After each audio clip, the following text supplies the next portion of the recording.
தினமொரு வசனம். 2 தெசலோனிக்கேயர் 2வது அதிகாரம் 9வது வசனம். அந்த அக்கிரமக்காரனுடைய வருகை சாத்தானுடைய செயலின்படி சகல வல்லமையோடும் அடையாளங்களோடும் பொய்யான அற்புதங்களோடும். விளக்கம். ஒரு விசுவாசியாயிருந்தாலும் தேவ ஊழியனாயிருந்தாலும் அதிக வல்லமை பெற வேண்டும் என்பதை முதல் நோக்கமாக கொள்ளாமல் தேவனுக்கு ஏற்ற உயர் குணங்களோடு உயர்ந்ததோர் பரிசுத்த வாழ்க்கை வாழ வேண்டும் என்று ஆசை கொள்ள வேண்டும்.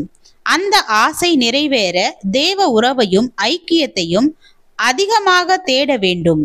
ஏனென்றால் தேவ உறவினால்தான் தேவனை நன்கு அறிய முடியும். அந்த அறிவின் விளைவாகத்தான் அவரை போலவும் அவருக்கு ஏற்ற விதமாகவும் வாழ்வதற்கான ஆவிக்குரிய உந்துதல் ஏற்படும்.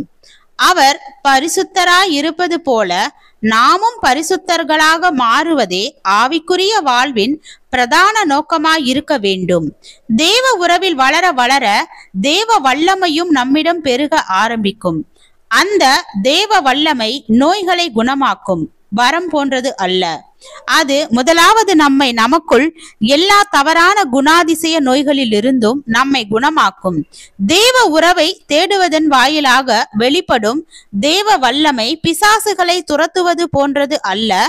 அது முதலாவது நமக்குள் அளிக்கும் பண ஆசையையும் பொருள் ஆசையையும் புகழ் ஆசையையும் அதிகார ஆசையையும் ஆடம்பர ஆசையையும் சுய மேன்மை தேடும் ஆசைகளையும் கபடத்தையும் தந்திரத்தையும் உலகத்திற்கு ஏற்றபடி வாழ விரும்பும் தவறான மனநிலையையும் துரத்தியடிக்கும்.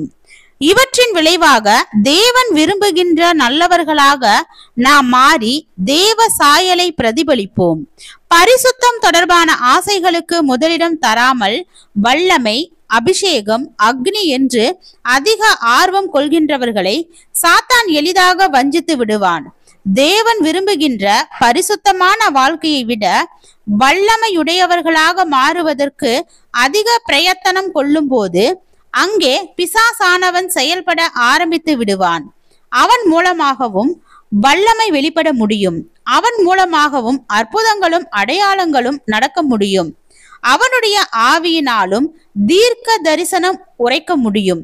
ஒளியின் தூதனை போல வேஷம் போடுகின்ற அவனும் தரிசனங்களையும் சொப்பனங்களையும் போலியான வெளிப்பாடுகளையும் கொடுத்து அவற்றை தேவன் கொடுத்தது போன்று நம்ப வைக்க முடியும்.